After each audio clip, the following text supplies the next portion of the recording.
እናመጣ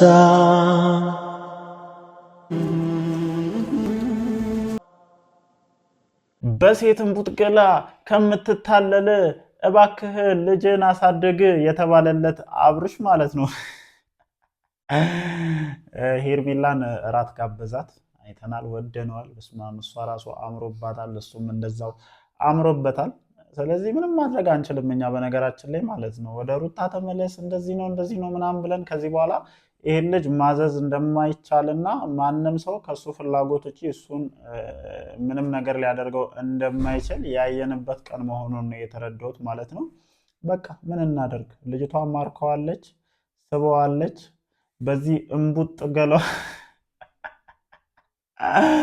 በዚህ እምቡጥ ገሏ ተስቧልና ምንም ማድረግ አይቻልም ጋይስ። እኔ ከዚህ በኋላ የአብርሽና የሄርሜላን ግንኙነት በይፋ አምኜ ተቀብያለሁኝ። እናንተም ብትቀበሉ ነው የሚሻላችሁ። ምን አቃጠለን? ምን አናደደን? እኛ እንዴ እሱ አቅፎ ለሚተኛው እኛ ምን አቃጠለን? ለማንኛውም ያው ከባድ ነው ግን ይሁን፣ እኔ ምንም ማድረግ አይቻልም። ብቻ አምነን ተቀብለናል እና ያየነው ነገር አስገርሞናል። ከዚህ የተሻለ ነገርም መጠበቅ አለብን ብዬ አላስብም። ምክንያቱም የዚህን ያክል ርቀት የተራመደ አብርሃም ከዚህ በኋላ የትኛውንም አይነት ነገር ቢያደርግ የዚህን ያክል የሚያስገርም እንዳልሆነ ሁላችሁም ልትረዱ ይገባል ማለት ነው። አይደለም እኛ እዚህ ጋር የምንመለከት ተመልካች ይቅርና ሩታ ራሱ የእሱን ጉዳይ አምና ተቀብላለች። በቃ አብርሃም ምን አይነት ሰው እንደሆነ በደንብ አረጋግጣለች እና ብቻ ትዝብት ነው። ሁላችንም እንደዚህ እንደሆነን እንደማንቀጥል በደንብ መረዳት መቻል አለብን እና ዛሬ እንደዚህ ያየነው ነገ እንደዚህ ተገልብጦ ማየታችን የማይቀር ነው። ምክንያቱም ሁላችንም የአብርሽና የሩታን ጥሩ ጊዜያቶችን በደንብ አይተናል እና ብዙዎቻችሁ የእነሱን ፍቅር እንትን ስትሉ ነበር፣ ስትመኙ ምን አለ እኔም እንደዚህ በሆንኩኝ ምናምን የምትሉበት ጊዜ ነበር እና አያችሁ አይደለ? ነገ ደግሞ ሌላ አይነት ነገር ነው የሚኖረው ማለት ነው። ወይም እኛ ያየነው ነገር እንደጠበቅነው አይሆንም። ህይወት ተገለባባጭ ናት እና እንደዛ የሚዋደዱ አብርሃም፣ እንደዛ ለሩታ የሚሆን አብርሃም እንግዲህ ዛሬ በሴት እምቡጥ ገላ ደግመዋለሁ፣ በሴት እምቡጥ ገላ ተታሎ ሩታን ጥሏት ሄዷል። እና ምንም ማድረግ አይቻልም። ቤተሰብ ታዲያ ምን ይሻላል? ምን እናድርግ? ምንም ማድረግ አይቻልም እኮ አስገድደን ተሸክመን አምጥተን እንዳንሰጣት ነገር ልቡ ከእሷ ጋር ያልሆነ በደን የሆነ ሰውዬ ምን ያደርግላታል? ስለዚህ እግዚአብሔር ሁሉንም ነገር ሲያደርግ ለበጎ ነው ለመልካም ነው የሚለውን ነገር አምነሽ ተቀብለሽ ጠንካራ ሆነሽ ልጅሽን እያሳደግሽ ህይወትሽን ብትቀጥይ የተሻለ ነው የሚል እሳቤ ያለኝ ማለት ነው። ኢቭን በቃ እሱ ከዚህ በኋላ ምንም ነገር አያስቆመውም። በነገራችን ላይ ወንድ ልጅ ከየትኛውም ነገር በላይ በልጁ ይሸነፋል። በነገራችን ላይ በቃ የምሬን ነው የምላችሁ። እንደዚህ እንደዘለልን አይደለንም። ልጅ ሲመጣ በጣም ብዙ ነገራችን ይያዛልና አብርሃምን እንግዲህ ልጅም ሊይዘው አልቻለም እና ይሄ ያየኸው ተወልዶ ያየው የሚያሳሳ ልጅ ምንም አንተ ሊይዝህም ሊያሸንፍህም እንዳልቻለ ነው የተረዳሁት። የምሬን ነው የምላችሁ። እግዚአብሔርን ማንነታችሁን ሙሉ ለሙሉ ይቀይረዋል። አንተ ግን ጭራሽ ወር እንኳን መታገስ አልቻልክም። ወር እንኳን ከዚህ ከሚያሳሳህ ልጅ ጋር ማሳለፍ አልቻልክም እና ከዛ ይልቅ የሄርሜላ የሴትን ቡጥ ገላ በልጦብሃል። እደግመዋለሁ፣ አስረግጬ ነው የምነግርህ። ሌላ ምንም ሊሸውድ የሚችል ነገር ይኖራል ብዬ ስለማላስብ ነው ይህንን ነገር እያልኩ ያለሁት እና ብዙዎቻችሁ አዝናችኋል፣ ብዙዎቻችሁ ተሰምቷችኋል፣ ብዙዎቻችሁ ተበሳጭታችኋል እና አስቡት ደግሞ ሌላው ሰው የዚህን ያክል የሚበሳጭ ከሆነ እቺ ልጅ ምን አይነት ስሜት ሊሰማት እንደሚችል ማለት ነው። እኔ የዚችን ልጅ ጥንካሬ ላደንቅበት የምችልበት ትልቁ ምክንያት ይሄ ነው። አስቡት፣ ምንም የማይመለከተው ሰው፣ ምንም የማያገባው ሰው ዳር ላይ ቆሞ የዚህን ያክል ከተበሳጨ ምን አይነት ነገር ሊፈጠር እንደሚችል አስቡት እና አንዳንድ ጊዜ የሚዲያ ህይወት ምን ያክል አስቸጋሪ እንደሚሆን የተረዳሁት እና ለማንኛውም እንዴት ናችሁልኝ? ደህና ናችሁ? እንዴት አመሻችሁ? ሰላም ነው? አማን ነው? አሸወይና ነው? ለማንኛውም ያው ትላንትና የሆነ ጥያቄ ጠይቄ ብዙዎቻችሁ እንትን ስትሉ ነበር እና እስከዛሬ እንዴት ሳይገጨው ምናምን ስትሉ ነበረ። እንግዲህ ያው እስከዛሬም ካልተገጨው ምናልባትም ዛሬ ይገጨዋል። ቁርሱን ትደግማላችሁ መቼስ። ነገ ቁርስ መብላታችሁን ማየት እንፈልጋለን ሁላችንም ማለት ነው እና ነገ ቁርስ ስትበሉ አሳዩን አሽታግ ምናምን ብላችሁ ጻፉላቸውና አድርሷቸው። ነገ ቁርሳችሁን ደግሞ ስትበሉ ማየት እንፈልጋለን። ሩሙላ ስትገቡ ማየት እንፈልጋለን። ብዙ ነገር ነው እኛ ማየት የምንፈልገው። አሁን አይዟችሁ ከጎናችሁ ነን። ብቻ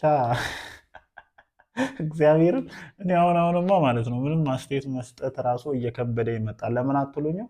የሚደረጉት ነገሮች ከቃላት በላይ እየሆኑ መጡ። እዚህ ጋር እኛ ከምናወራው ነገር በላይ እየሆኑ መምጣት ጀመሩና ከዚህ በኋላ ፍሩ እግዚአብሔርን። እኔ አሁን ምን አይነት አስፈሪ የሆነ ሁኔታ ላይ እንደደረስን ነው እየተረዳሁኝ ያለሁት ማለት ነው። ከዚህ በኋላ በቃ ድሮ እኮ ሼም የሚባል ነገር አለ። ቢያንስ የሆነ አይነት ነገር ለማድረግ ኧረ ምን እባላለሁ ኧረ ምንድን ነው ምናምን የሚባል ነገር አለና አሁን ላይ ሁሉም ሼሙን የዋጠበት ዘመን ላይ እንደደረስን የተረዳሁት እና ፍሩ። እኔ ራሱ ፈራሁኝ። አሁን ሚስቴን አንዱ መጥቶ ይዞብኝ መሄድ ነው እየመሰለኝ ያለው በፈጣጣው ማለት ነው።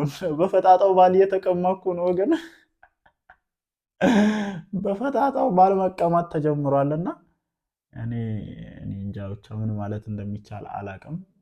ብቻ እግዚአብሔር ከእንደዚህ አይነት ነገር ሁላችንንም ይጠብቀን ማለት ነው የምፈልገው። በዚህ አጋጣሚ የሩታ ጠንካራ እንደሆንሽ አውቃለሁኝ። ይህንን ነገር እየተቋቋምሽበት እያሳለፍሽበት ያለበትን መንገድ አውቃለሁኝ። ምክንያቱም እኛ እንደምናየው አይደለም። በራሳችን ህይወት ላይ ሲሆን ምን ያክል ነገሩ ከባድ ሊሆን እንደሚችል፣ ምን ያክል ነገሩ ሊጠዘጥዘን እንደሚችል እያንዳንዷ ሞመንት። ምክንያቱም ከአንቺ ጋር እዛው ደብረ ዘይት ላይ ብዙ ነገሮችን አሳልፋችኋል እና ከአንቺ ጋር እንደዛ ባሳለፈበት እንትን ዛሬ ላይ የዚህን ያክል ተገልብጦ እንደዚህ ሲሆን ማየት ምን ያክል ፔን እንዳለው ምን ያክል ህመም እንዳለው ይገባናል። እና እኔ እግዚአብሔር ጥንካሬውን ይስጥሽ፣ እግዚአብሔር ያበርታሽ። አንድ መካሻ የሚሆንሽን ልጅ ሰጥቶሻልና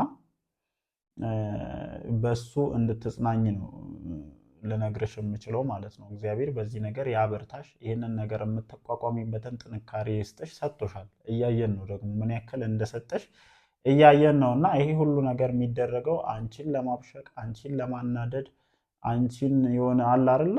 አንዳንድ ጊዜ እኮ እግዚአብሔርን አብረን ብዙ ነገር ያሳለፍነው ሰው አብረን ብዙ ነገሮችን የተራመድነው ሰው ያንን ሁሉ ነገር ረስቶ ዛሬ ላይ እኛን የሚጎዳ አይመስለንም። እና ምን ያክል በቃ የሆነ ነገ ላይ የሚፈጠረውን ነገር ማመን እንዳንችል እንደሚያደርገን ነው እየተረዳ ያለሁት። እና ብቻ እግዚአብሔር ይመስገን እንደዚህም አይነት ዘመን ላይ ደርሰናል። ይህንንም ለማየት አብቅቶናል እና ከዚህ በኋላ ነገሮች ከዚህ እየባሱ እንጂ ከዚህ የተሻሉ ይሄዳሉ የሚል እምነትም ሀሳብም የለኝም እንደኔ ማለት ነው። እና ምን ያክል ነገሮች ከባድ እየሆኑ እንደመጡ ነው እየተረዱ ያለሁት። እና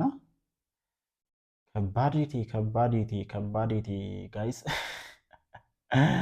የምሬን ነው። እኔ እውነት እዚህ ጋር እንደዚህ ስናወራ እንደዚህ ስንስቅ እንደዚህ እንትን ስንል ነገሩን ቀለል ለማድረግ አይደለም። አንዳንዴ አለ አይደል የሆነ እኔ በጣም አስተያየት እሰጣለሁ። ወይም በነገራችን ላይ አይታችሁኝ ከሆነ ማለት ነው አስተያየት መስጠት ባለብኝ ጉዳይ ላይ በደንብ ነው አስተያየት የምሰጠው። እና አለ አይደል አሁን ላይ እሺ፣ በዚህ ጉዳይ ላይ ምን ይባላል? ምንስ ሊባል ይችላል? አስቡት። እኔ አሁን በዚህ ጉዳይ ላይ ምን ልል እችላለሁኝ? እሺ እርግዝናው ላይም እንደዚህ መሆኑ እኮ አስቸጋሪ ነው። ግን እርግዝናውን ተወት። ከዛ ይሄ ሁሉ ነገር አልፎ ምን ተብሎ ጭራሽ ይሄ የሚያሳሳ ልጁ ራሱ ከዚህ አይነት ድርጊቱ እንዲቆጠብ አላደረገውም። እና ምን ያክል አስቸጋሪ እንደሆነ ነው እኔ ነገሮችን እየተረዱ ያለሁት። ብቻ እግዚአብሔር ልቦና ለሁለታችሁ ይስጣችሁ። በቃ ጸሎት እናደርግላችኋለን እንጂ ከዚህ በኋላ ምንም እንድናደርግላችሁ የምንችለው ነገር የለም። ሁላችሁም ጸልዩላችሁ፣ ጸሎት አድርጉላችሁ ከዚህ እብደታቸው እንዲመለሱ። ለማንኛውም ጋይስ እስኪ እናንተ የሚሰማችሁን ነገር ተናገሩ። እኔ ከዚህ በላይ ልል የምችለው ነገር የለም። እወዳችኋለሁኝ። ይመቻችሁ። መልካም አዳር ይሆንላችሁ።